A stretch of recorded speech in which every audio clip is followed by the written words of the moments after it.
Hola, soy John de Proyecto Biblia. Hoy en el podcast vamos a hablar de los personajes. A la grande le puse cuca. ¿Qué vamos a hacer esta noche, cerebro? Encerar, pulir. Encerar, pulir. ¡No hay problema! ¡Al infinito y más allá!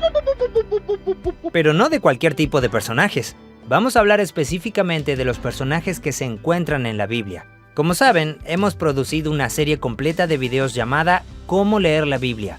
Lo que notas al leer la Biblia es que hay muchas historias y que cada historia tiene personajes. Ahora, si ustedes son como yo, se habrán preguntado por qué se dan tan pocos detalles sobre los personajes de la Biblia. Yo quisiera saber cómo era la apariencia de esas personas. ¿En qué estaban pensando? ¿Por qué hicieron lo que hicieron? Quiero personajes ricos y robustos. La falta de detalles es intencional y estratégica, y es frustrante para los lectores modernos. Y a esto lo confundimos con, esta es una historia primitiva y mal contada. Miren todos los personajes, son simples. Y pensar eso es una completa falta de comprensión del estilo narrativo de la Biblia. Muchas veces, cuando leemos la Biblia, tenemos la tendencia de poner a los personajes en categorías que nosotros entendemos. Los personajes son buenos o malos. Pero para los autores bíblicos, las personas no siempre son tan simples. En su mayor parte, los narradores bíblicos se abstienen de sermonear o moralizar a los personajes. Lo que hacen es simplemente poner las opciones frente a ti y luego tú eres quien tiene que evaluar. Este estilo minimalista está tratando de recrear en la narración tu experiencia en tu propia vida. En el realismo moral de la condición humana, la mayoría de las personas no son solo buenas ni solo malas. Todos somos una mezcla de un poco de cada cosa. Eso trataremos hoy en el podcast de Proyecto Biblia. Gracias por acompañarnos. Aquí vamos.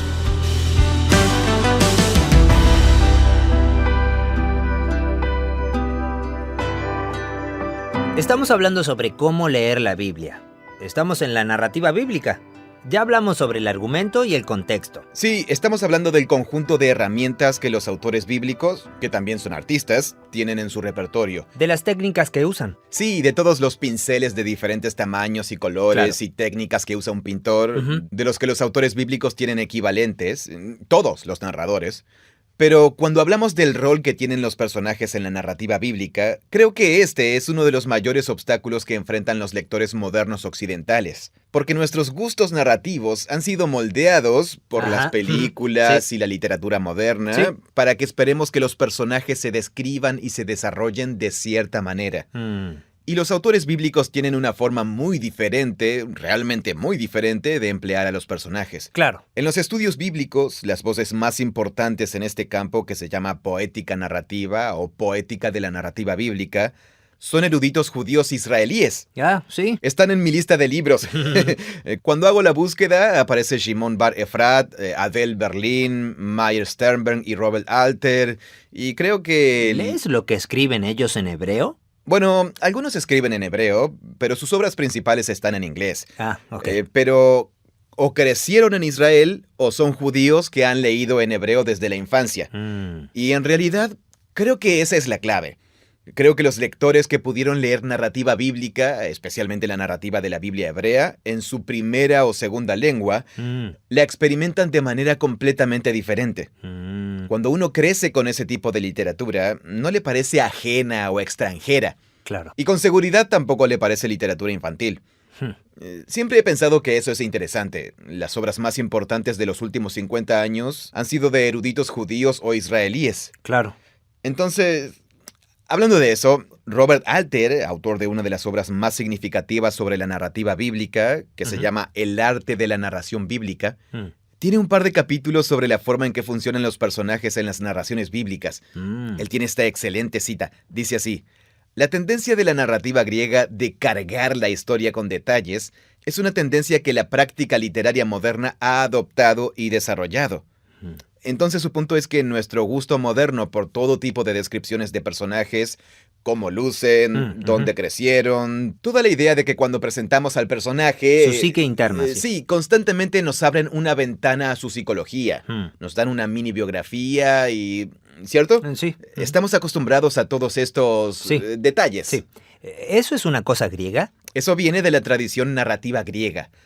Así que, dice, precisamente por esta razón, Tenemos que ajustar nuestros hábitos como lectores para prestar la atención adecuada a las distintas maniobras narrativas que caracterizan a la Biblia hebrea. Esto es genial. La concepción bíblica subyacente del carácter de las personas es que son impredecibles, que emergen constantemente de la ambigüedad y vuelven a caer en ella. ¿Qué quiere decir con eso? ¿A qué se refiere con ambigüedad? Bueno, termino en la última frase. Ok. Por lo tanto, el estilo narrativo bíblico está marcado por el arte de la reticencia. Una frase genial. Entonces, los personajes bíblicos rara vez se describen con mucho detalle. Se describe el aspecto de tan solo un pequeño puñado de personajes. De hecho, se pueden contar con los dedos de la mano las ocasiones en que se nos detallan los pensamientos de un personaje con relación a por qué está haciendo algo. Así que en el arte de la reticencia, la narrativa bíblica usa a los personajes como vehículo, principalmente mostrando qué hacen y qué dicen, en lugar de contarnos sobre ellos o decirnos por qué hacen lo que hacen. Ok. Así que mostrar en lugar de contar es la forma simple de describirlo. Claro. En otras palabras, los personajes bíblicos son increíblemente misteriosos. Por eso él dice, la concepción bíblica subyacente del carácter de las personas es que son impredecibles. Por ejemplo, Dios llamó a Abraham para que dejara a su familia y fuera a una nueva tierra. Abraham dejó a su familia y se fue a la tierra y Lot se fue con él. Y uno dice, ¿qué? Esperen, ese no era el plan. No se suponía que debía hacer eso. ¿Por qué se fue Lot con él? Claro. Entonces nos queda un vacío con ese detalle extraño. Nunca se nos describe la psicología interna de Abraham con respecto a por qué hizo lo que hizo. Solamente se nos muestra su elección. Sí. Entonces, como técnica narrativa, es una forma de mostrar la elección de un personaje, pero el lector tiene que trabajar para encontrar una interpretación. Y esto es lo típico hasta el final. En Génesis 22, Dios pone a prueba a Abraham. Toma ahora tu hijo, tu único hijo, y ofrécelo en el lugar que yo te mostraré. Y el lector se escandaliza. Uno dice, ¿por qué Dios está haciendo esto? Cierto. ¿Por qué Dios está diciendo esto? ¿Y qué está pasando en la mente de Abraham? Y nunca, ni una vez, Se nos cuenta. se nos habla de su psicología. Solo se nos dice, él se despertó temprano a la mañana e hizo las maletas. Luego Isaac habla, papá, ¿dónde está? Tenemos la leña, tenemos el fuego, ¿dónde está el carnero para la ofrenda? Dios proveerá, hijo mío. Pero la riqueza de la historia radica precisamente en la falta de detalles, porque eso hace que el lector reflexione y que complete los detalles por sí mismo hasta que se le dé más información con el Así resto que la de falta de historia. detalles es a propósito. La falta de detalles es intencional y estratégica. Y es frustrante Sí. para los lectores modernos. Sí. Y a esto lo confundimos con, esta es una historia primitiva y mal contada. Miren, todos los personajes son simples. Y pensar eso es una completa falta de comprensión del estilo narrativo de la Biblia. Eso es lo que Alter nos está diciendo. Tenemos que ajustar nuestro hábito de que nos den constantemente el diálogo interno de los personajes y aprender cómo las narraciones bíblicas nos obligan a trabajar. A través de esto nos obligan a interactuar como si estuviésemos en un combate de lucha libre. Solo piensa en todas las historias de la Biblia y de repente te comenzarás a preguntar, ¿por qué él hizo eso?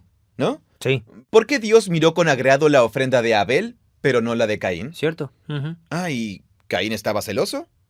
En realidad la historia nunca dice eso. La historia solo dice que se desilusionó, que se bajoneó. En última instancia, casi todas las historias son susceptibles a unas 3 o 4 interpretaciones de manera simple y sencilla. Sí. Porque nos damos cuenta de que, no me están dando información. Ojalá tuviera la otra mitad de la información para darle sentido a la historia. Y pensamos que es un error de la narración, pero de hecho es algo intencional. ¿Y dices que el valor de eso es que te obliga a luchar más con la historia? Sí, ya vamos a llegar a ese punto. Ok. Ya vamos a llegar. Pero eso obliga al lector a hacer muchas cosas. Lo obliga a trabajar. En última instancia, es una herramienta muy poderosa que usan los narradores de la Biblia. Si vemos algunos ejemplos, podría ayudarnos Bien. a entenderlo mejor.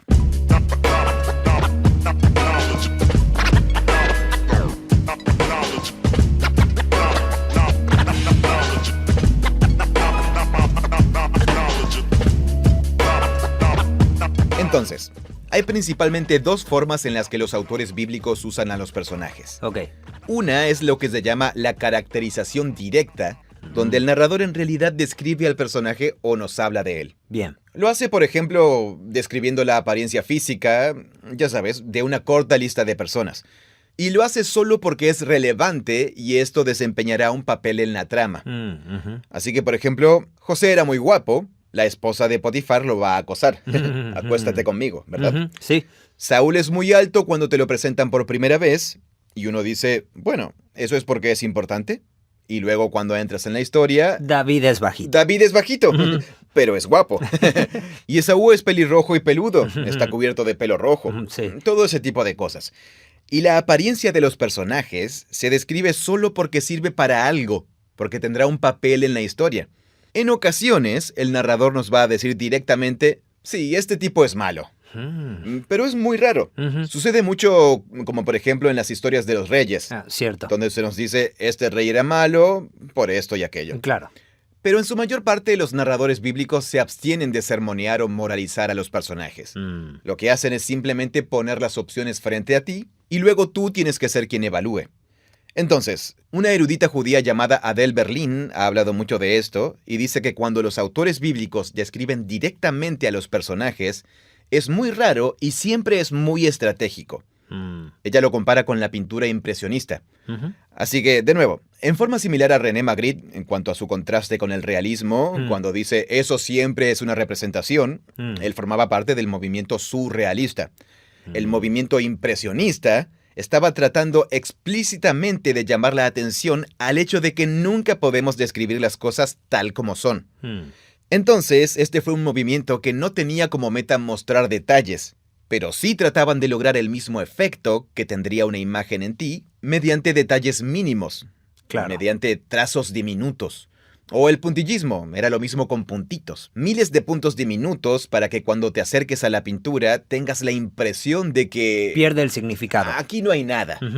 Pero cuando retrocedemos, la impresión en realidad crea más. Exacto. Entonces, por ejemplo, con solo decirte que Esaú es velludo, Sí. ¿qué más es velludo? Los animales son velludos, ¿no? Se nos dice que es un hombre de campo. Claro. Luego continúa en la historia comportándose como un animal, Sí.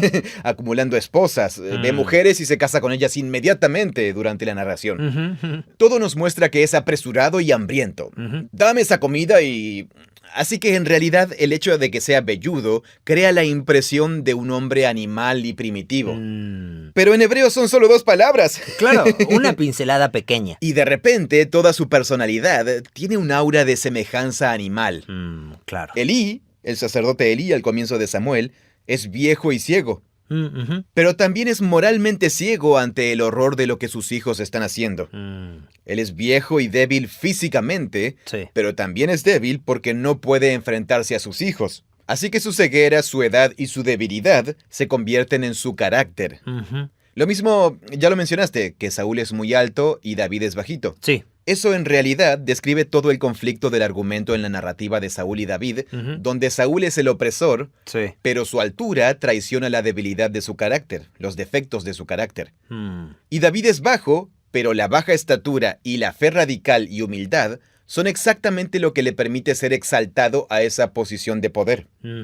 El punto de Berlín aquí, en realidad es una excelente cita de ella. Ella dice, en el arte impresionista, la sugerencia de una cosa puede ser más convincente que un retrato detallado.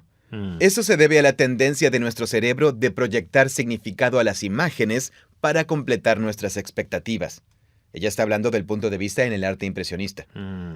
Vemos lo que esperamos ver y la información circundante guía nuestra percepción. Por eso completamos una figura dibujada parcialmente para ajustarla a nuestras expectativas. Y en algunos casos, demasiados detalles podrían destruir la imagen.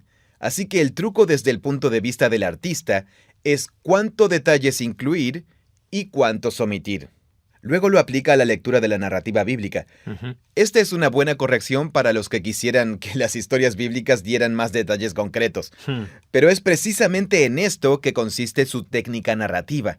Los vacíos que quedan en las narraciones bíblicas son intencionales para que con unos pocos trazos hábiles el autor bíblico active la imaginación del lector para que construya una imagen más real que si se hubiera completado el retrato de David o de Abraham o de José con más detalles. La representación minimalista puede dar como resultado la ilusión máxima. Brillante. ¿Crees que esa técnica nació como restricción? Eso es interesante. Porque para escribir una historia necesitaban rollos, pergaminos, que eran muy limitados. Para memorizar una historia tenía que ser lo más corta posible, para que pudiera ser transmitida con cierta fidelidad. Así que te ves obligado a ser lo más minimalista posible. Sí, sí. Entonces, cada vez que menciones un detalle, tiene que ser muy importante. Exacto, sí. Entonces, es como decirle a un pintor, pinta la escena, pero solo te voy a dar esta cantidad de tinta. Claro, sí. ¿Verdad? Y cada pincelada que hacen es como si estuvieran aprovechándola al máximo. Y debido a esta limitación, su genialidad literaria muestra algo que es muy diferente de lo que tenemos cuando no tenemos las restricciones. Sí, eso es interesante. Creo que probablemente podríamos enumerar varios factores. Sí, eso es así. Ellos no escribían documentos digitales. Claro. No tenían una cantidad infinita de espacio. Además, la tradición narrativa hebrea surgió de... Según lo que sabemos hasta ahora, el estilo narrativo más antiguo de la literatura humana es el poético. El estilo poético épico. ¿Como la Ilíada y la Odisea y ese tipo de cosas? La Ilíada y la Odisea. Las literaturas cananea y mesopotámica y babilónica más antiguas, que datan de tiempos anteriores a la Biblia, son narraciones y cuentan una historia, pero su forma literaria es la poesía, que es hipercondensada. Sí. Un lenguaje muy condensado. Y tiene ritmo. Tiene ritmo, y desde luego esa era la forma más antigua de la escritura israelita. Y parte de ella se conserva en la Biblia hebrea, como Éxodo 15, el cántico del mar que describe el éxodo.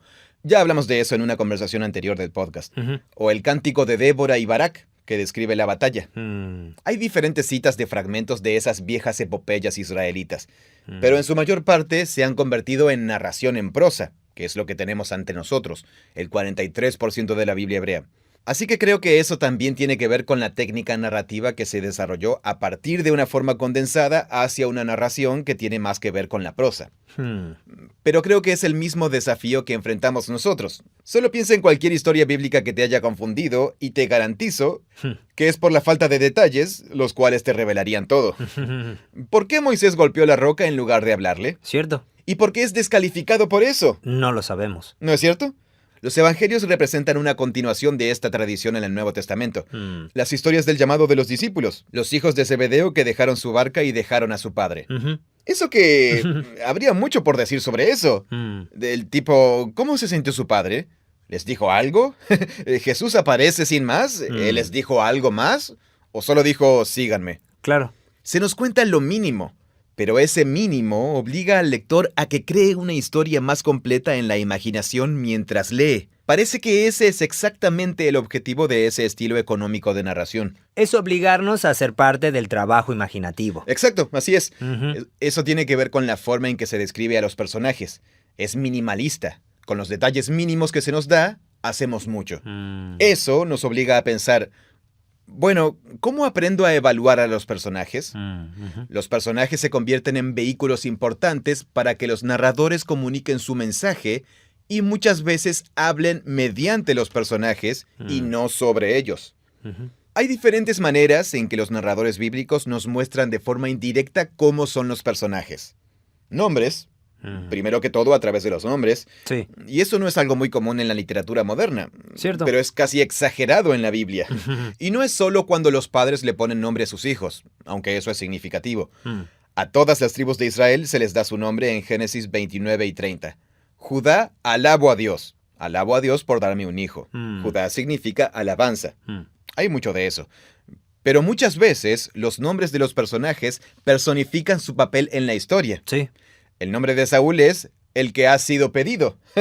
Claro. ¿Sí? Y uno dice, sí, totalmente. Ellos querían un rey. Ellos querían un rey. Hemos hablado de Abraham como un padre exaltado. Israel significa lucha con Dios. Sí, esa está buena. Adán, humano, humanidad. Pero también nos dan algunos ejemplos que son casi demasiado buenos. Por ejemplo, en Ruth, capítulo 1, los dos hijos Mahlón y Kelión. Mahlón significa hombre enfermo, alguien que está enfermo. Y Keilón viene de la palabra Jalá, que significa morir o expirar. Mm. Y su único papel en la historia es que se les presenta en una frase y mueren en la siguiente frase. Y los sus llaman nombres son... el enfermo y el muerto. Sí, yo los llamo enfermo y acabado. Si estás leyendo esto en tu idioma, eso sería lo que escucharías. Hay dos tipos, enfermo y acabado, y mueren. Y se mueren. Sí, pero su papel en la historia es morir para establecer el conflicto de la trama. Eso sucede en todas partes. Es increíble y genial. Sí. Así que el nombre del personaje, es una pequeña pincelada que puede tener un gran efecto en nuestra percepción del mismo.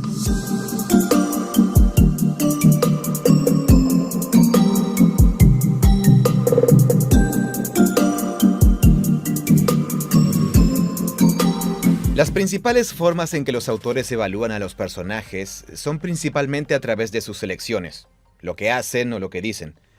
Así que aquí es donde entra el minimalismo de la narrativa bíblica. En lugar de editorializar, los narradores bíblicos solo... piensa en la mitad de las cosas escandalosas que hacen los personajes bíblicos. Son personas que meten la pata todo el tiempo. Sí. Piensa en todas las preguntas clásicas, como en todos esos matrimonios polígamos entre personajes bíblicos importantes. Claro, entonces, ¿está bien eso? Entonces la pregunta es, ¿Dios aprueba eso? Ujú.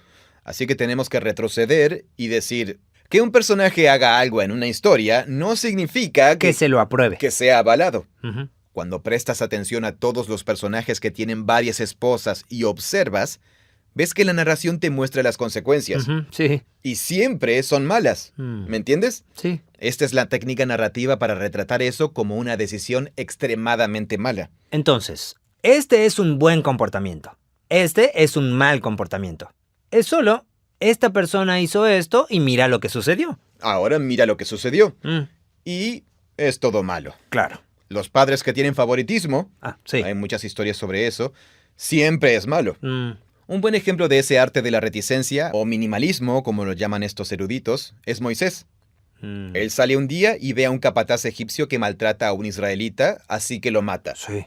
Eso no produce un buen resultado, porque cuando él sale al otro día, algunos israelitas dicen, oye, tú eres el asesino, ¿también vas a matarme a mí? Mm, Así que uno se pregunta, ¿fue bueno que hiciera eso? ¿Fue justicia ujú. o fue algo malo? ¿Esa fue la primera evidencia de un mal carácter? Porque su temperamento sale a la luz una o dos veces más adelante en la historia. Mm, Parece que sí, tal vez. Se supone que debo leer la historia de que golpea la roca en el desierto como otra historia de su mal carácter. mm. Ninguna de las historias decía, y él se enojó Claro. y se desbordó. Pero si prestamos atención en los retratos cinematográficos Ujú. de la historia de Moisés, siempre representan eso como un momento de justicia Ujú. positivamente. El asesinato. El asesinato, sí, correcto. Mm. Como el momento en que su conciencia lo llevó a Él hacer... defendió a los inocentes y Sí, les... totalmente. Y narrativamente es mucho más ambiguo que eso. Mm, Entonces este es un buen ejemplo. Es una pequeña pincelada, pero a diferencia de Esaú, cuya vellosidad encarna una especie de evaluación negativa de él, mm, aquí simplemente nos deja solos para que pensemos en ella. mm. Luego tenemos que observarlo mientras se desarrolla el personaje, y luego tenemos que observar otros momentos en que Moisés podría actuar con ira. Tal vez nosotros tenemos que tomar la decisión como lectores. Y así es como funciona. Abraham miente sobre Sara 2 veces porque teme por su propia vida. ¿Cierto? Entonces, ¿por qué hace eso? ¿Es una práctica cultural? Mm, ¿Es él salvando egoístamente su propio pellejo? mm. Cuando el reino pasa de de David a Salomón, Ah. y David dice, observa la Torá, sé fiel al pacto. Ujú. Y uno dice, sí, qué buena escena de un momento especial entre padre e hijo en el lecho de muerte. Ujú. Y luego le da una lista de cosas de tipo, ve a asesinar a este tipo y elimina a este otro tipo. Y uno dice, ¿qué? ¿No había un mandamiento de no matar? Y uno se pregunta, ¿eso fue bueno o malo? Mm, Y luego Salomón va y hace eso. Y después toda la historia de Salomón, ¿es un tipo bueno o un tipo malo? claro. Hasta el final, eso está en todo. Y hace que sea tan frustrante leer esas historias. Mm, Bueno, podemos experimentarlo de manera diferente. Podríamos sentirnos frustrados. Solo dime cuál es el punto. Sí. ¿Se supone que debo ser como este tipo o se supone que no debo ser como este tipo? entiendo, sí. Y los narradores bíblicos simplemente se niegan a entregarnos las cosas en bandeja de plata. Es como si nos obligaran a trabajar para tener las respuestas. Porque podrían haberlo hecho. O sea, no había nada que les impidiera contarnos. Eran totalmente capaces de decirnos, Sí, y él fue malo ante los ojos del Señor. claro. Él era malo. Así que tú... Y lo hicieron 1 o 2 veces. Sí, a veces lo hacen, pero es raro. Pero en su mayor parte no lo hacen. Exacto, totalmente. Porque quieren que luchemos con eso.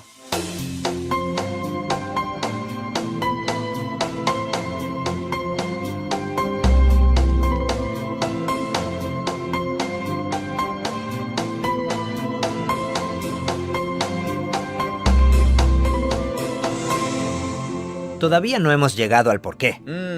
¿Cuál es el valor? Porque hay una desventaja.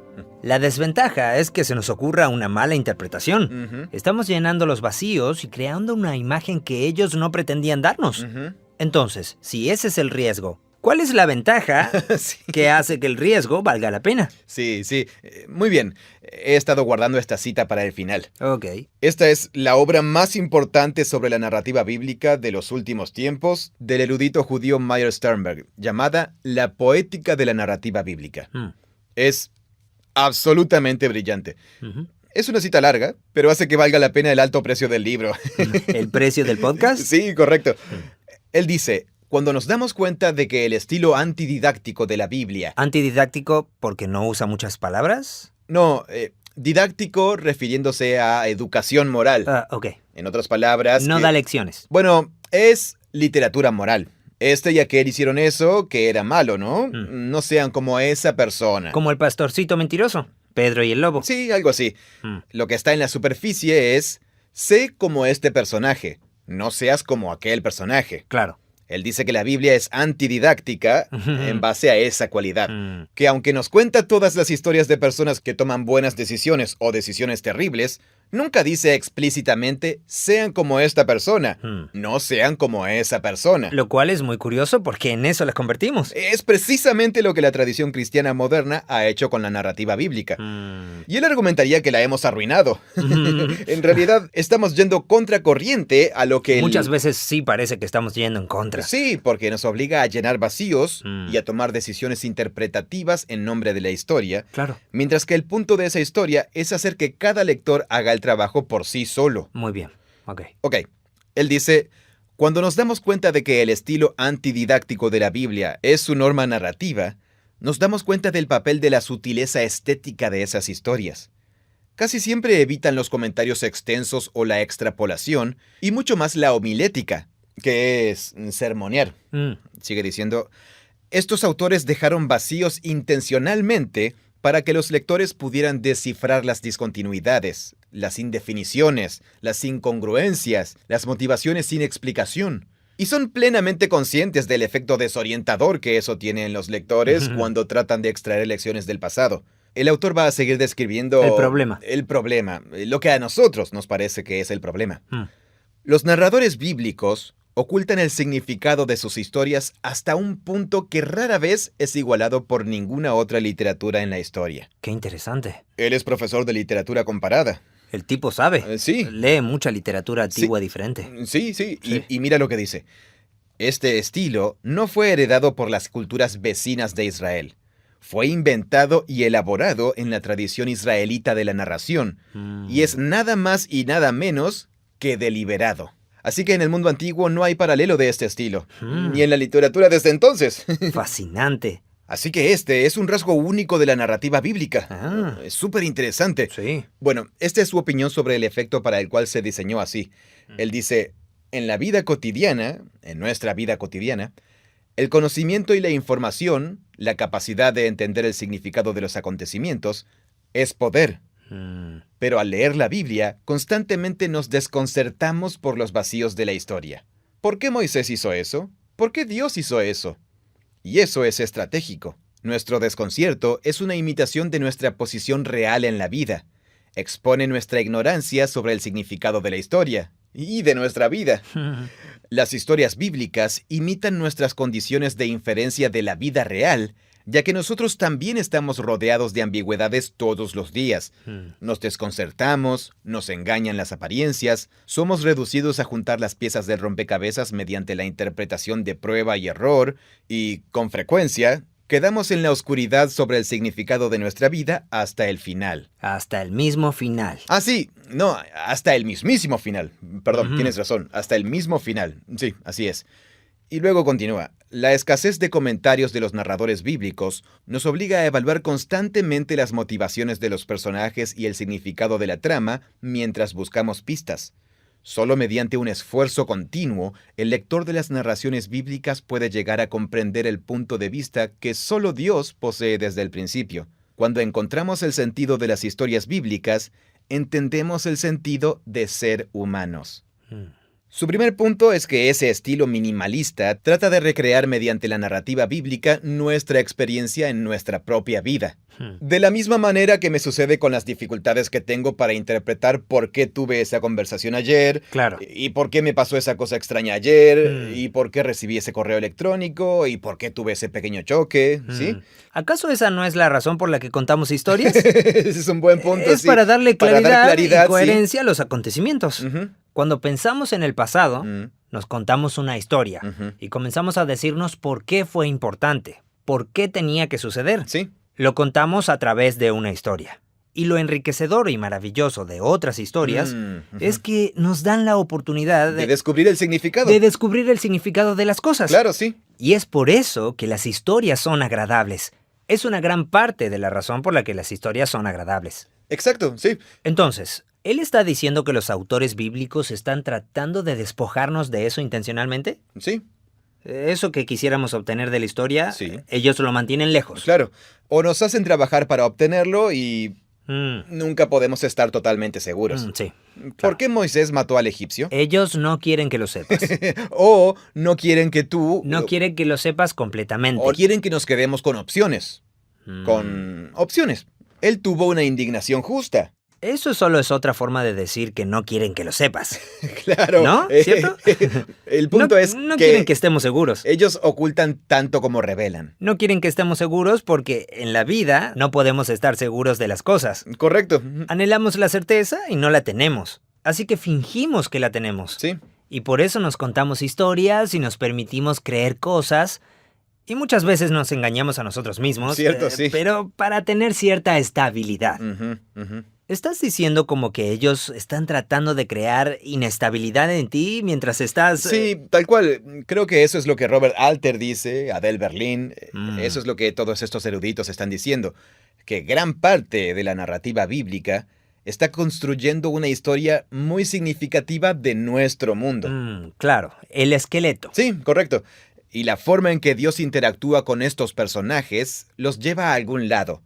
Así que el hecho de que Dios sea el personaje ancla desde la primera página hasta la última, significa que hay significado y coherencia. Claro. Pero cuando se trata de los personajes humanos individuales en estas historias, es muy minimalista. Y sus motivaciones y la evaluación moral de muchas de sus decisiones es muy opaca, no es transparente. Y lo que él está diciendo es que es debido a que la historia trata de ubicarnos precisamente en la misma experiencia que estamos viviendo en nuestras vidas. Por eso Robert Alter al comienzo de esa cita dice, la concepción bíblica subyacente del carácter de las personas es que son impredecibles. Abraham, ¿por qué mentiste sobre Sara la segunda vez? Sí, no aprendió. Y luego comenzamos a sentirnos superiores desde el punto de vista moral, porque decimos, yo nunca cometería el mismo error 2 veces. Y luego hacemos una pausa y decimos, caray, no, ayer hice eso por 4ª vez y es frustrante y brillante al mismo tiempo. Muchas veces los personajes bíblicos pueden parecer idiotas torpes y nos preguntamos por qué hacen lo que hacen, Sí. hasta que nos damos cuenta de que en realidad es una descripción bastante precisa de mi avance y retroceso moral mes a mes. ¿No es cierto? Sí. Sí. ¿Y yo? ¿Por qué le grité a esa persona ayer? ¿Realmente fue solo indignación justa? ¿O tal vez fui egoísta? ¿O ni siquiera yo entiendo mis propias motivaciones la mitad de las veces? ¿Cómo puedo querer entender a Moisés o a David? Mm. La literatura bíblica tiene un estilo único de ocultar intencionalmente una interpretación clara de ¿Sabes los qué? personajes. Creo que se podría argumentar que algunas de nuestras técnicas narrativas más recientes, cuando se trata de series de televisión y esas cosas, Ujú. están empezando a hacer eso otra vez. Sí, es desorientador. Ujú. Es desorientador que la moral del personaje de la historia no esté clara. Eso, sí. ¿Esta persona es mala? ¿Esta persona es buena? Mm. Piensa en toda la historia bíblica. Con los dedos de una sola mano se pueden contar los personajes que son intachables. Tal vez podemos incluir a José si descartamos sus años de adolescente maleducado. Tal vez. Pero lo que hace cuando vende las tierras del pueblo y luego compra... Curioso. Ja. Quizás podemos incluir a Josué, pero incluso él comete un error al no buscar a Dios cuando los gabaonitas vienen a él. Mm. Tenemos el relato de Daniel y vos, una historia corta de él, pero... Él es legítimo. Y Jesús. Sí. Incluso Pablo tiene un par de momentos. ¿Pablo el apóstol? Ujú. Mm. Él y Silas tienen una discusión. Él y Bernabé tienen una discusión y no pueden resolverla. Se separan. Mm.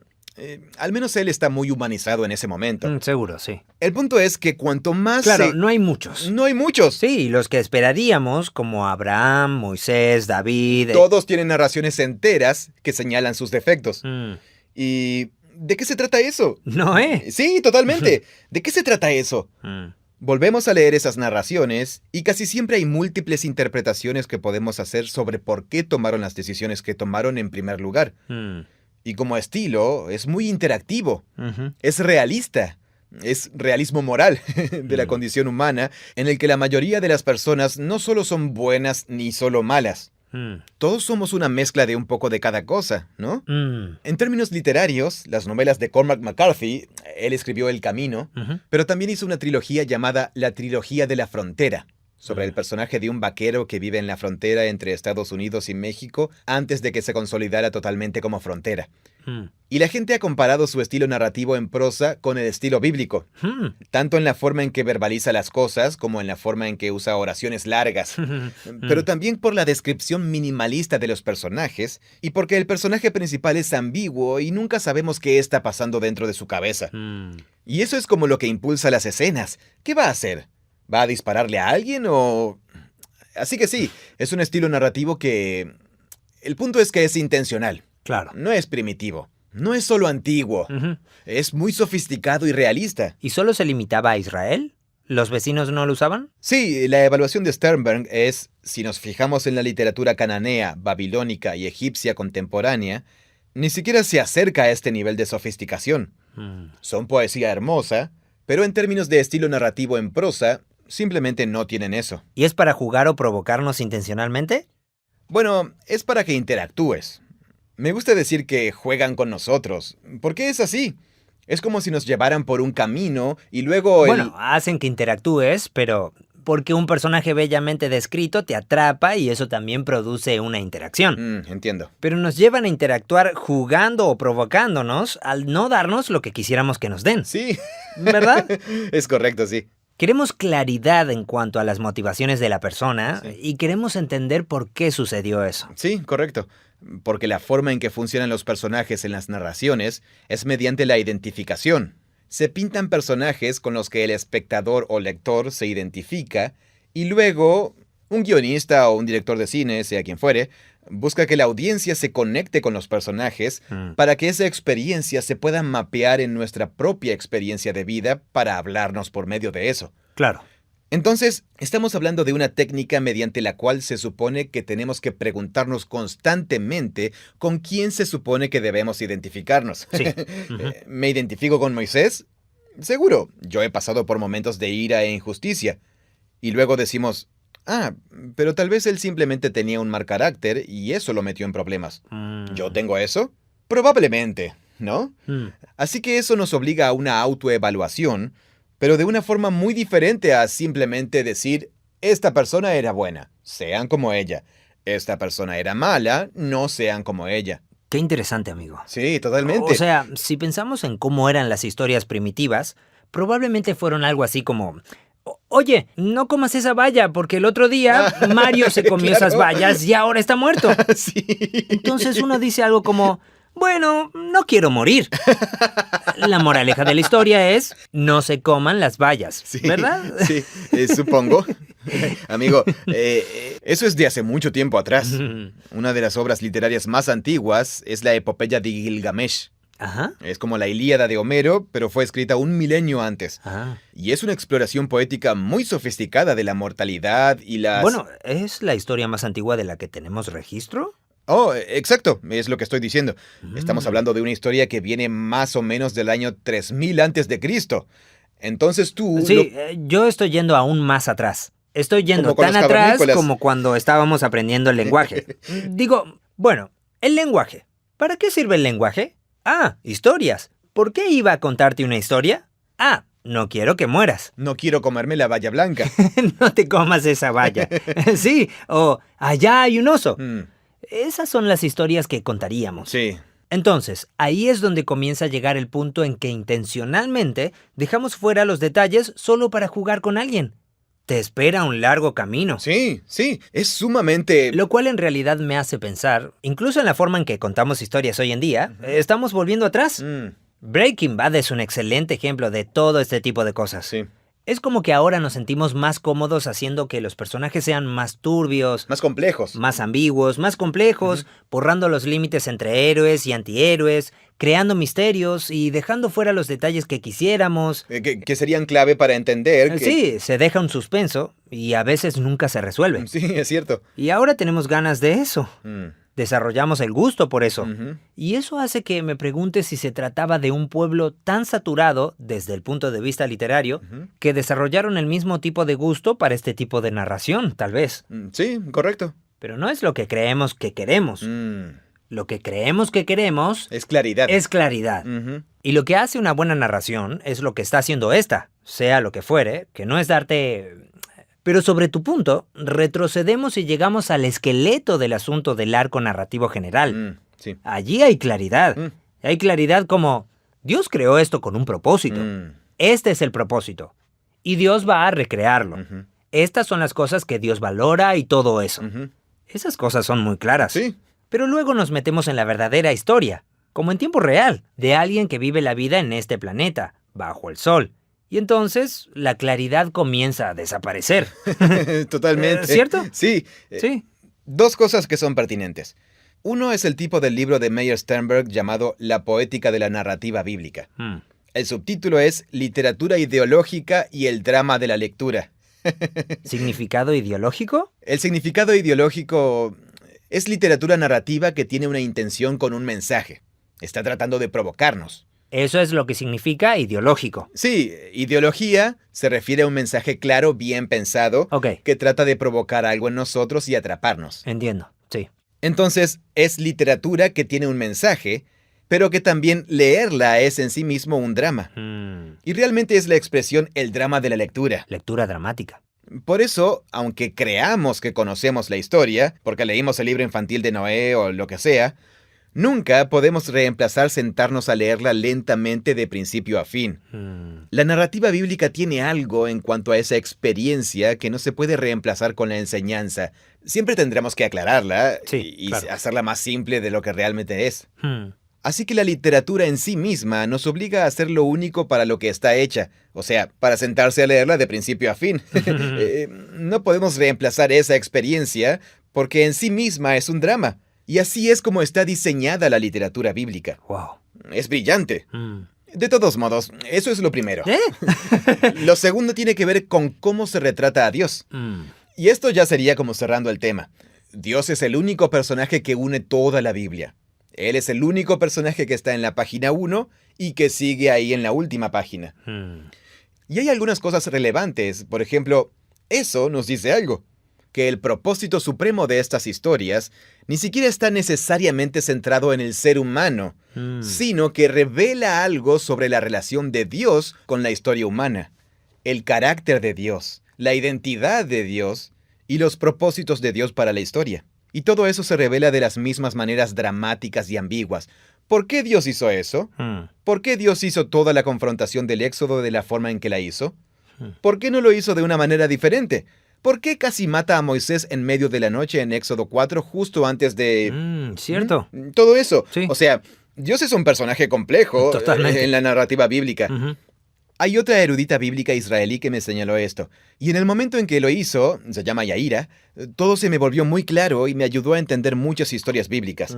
Ella lo llama las descripciones duales de Dios, los roles duales de Dios en las historias bíblicas. Ella simplemente dice, presta atención, las historias en las que Dios está súper involucrado, esas historias en las que Dios les habla a la gente y la gente le responde, Dios hace eso. Sí, como en la historia del Éxodo. Correcto, sí. La historia del Éxodo, Génesis 1 al 11, las historias de Abraham. Esas son historias en las que los personajes humanos generalmente están menos desarrollados Ujú. y son más simplistas. Y su evaluación moral es más en blanco y negro. ¿Escuchan o no escuchan? ¿Obedecen o no obedecen? Claro, ¿Son bendecidos o sufren consecuencias? sí. Pero hay otras historias en las que Dios es retratado más como un personaje detrás de cámaras, donde Dios no dice mucho, sino que solo se dice que está con alguien, como la historia de José. Dios no aparece explícitamente para decir, querido José, haz esto. Cierto. Pero solo nos dicen que Dios está con José un par de veces y que siguen sucediendo coincidencias aleatorias. Ujú. Ella lo expresa de esta manera. Esto es de Yaira Amit en su libro Lectura de las Narrativas Bíblicas.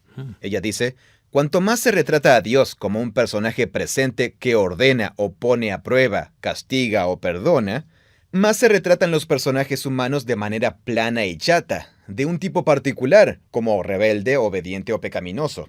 Pero cuando Dios es retratado como más ausente o detrás de cámaras, hay más espacio narrativo para los personajes humanos multifacéticos y la complejidad de sus motivaciones. Así que la historia de José, la historia de David, Esther, Sí, desaparece completamente. Esdras, Nehemías, esos son libros enteros en los que Dios no aparece mucho ni interactúa como uno de los otros personajes. Se mencionan más ocasionalmente detrás de cámaras. Sí. Esas son las escenas en las que esos personajes muy complejos salen a la superficie y nos obligan a trabajar mucho en este tipo de trabajo. Claro. Así que esta también es una dinámica interesante, que la relación de Dios, la forma en que se describe a Dios en una historia, cuanto más se involucra, más clara es la narración desde el punto de vista moral. Cuanto más está tras bambalinas, más imita nuestra experiencia cotidiana de la vida real, Sí. que es como, ¿Dios hizo algo hoy? A veces dudo, Claro. a veces me siento muy seguro. Esos días me parecen más claros, pero otros días siento que, no sé, y cuestiono mis motivaciones y cuestiono las motivaciones de otras personas. Es otra forma en la que las historias bíblicas imitan nuestra experiencia de la vida cotidiana en el peregrinaje de la fe. Es brillante. Sí.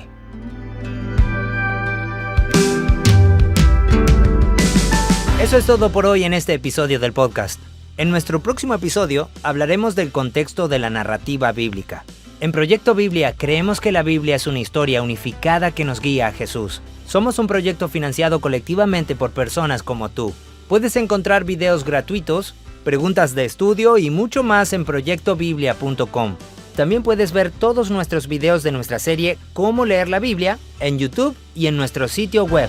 Este podcast es producido por Full Voice Studio. Es una versión localizada del podcast The Bible Project, originalmente grabado por John Collins y Tim Mackey. Gracias por escucharnos.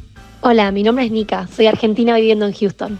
Descubrí Proyecto Biblia gracias a la recomendación de mi gran amiga y mentora, y desde que comencé a utilizar sus recursos, pude enamorarme cada día más de la palabra del Señor y todo lo que tiene para nuestras vidas. Lo que me encanta de Proyecto Biblia es que me ayudó a entender la conexión entre el Antiguo y Nuevo Testamento y descubrir lo increíblemente rica que es la palabra cuando la estudiamos en profundidad, entendiendo el contexto tanto cultural y del lenguaje. Creemos que la Biblia es una historia unificada que nos guía a Jesús. Proyecto Biblia crea recursos gratuitos para ayudarte a experimentar la Biblia. Todo lo que creamos está financiado por generosos benefactores de todo el mundo. Puedes ver toda nuestra biblioteca de podcast, buscar otros recursos y realizar donaciones en nuestra página web, proyectobiblia.com.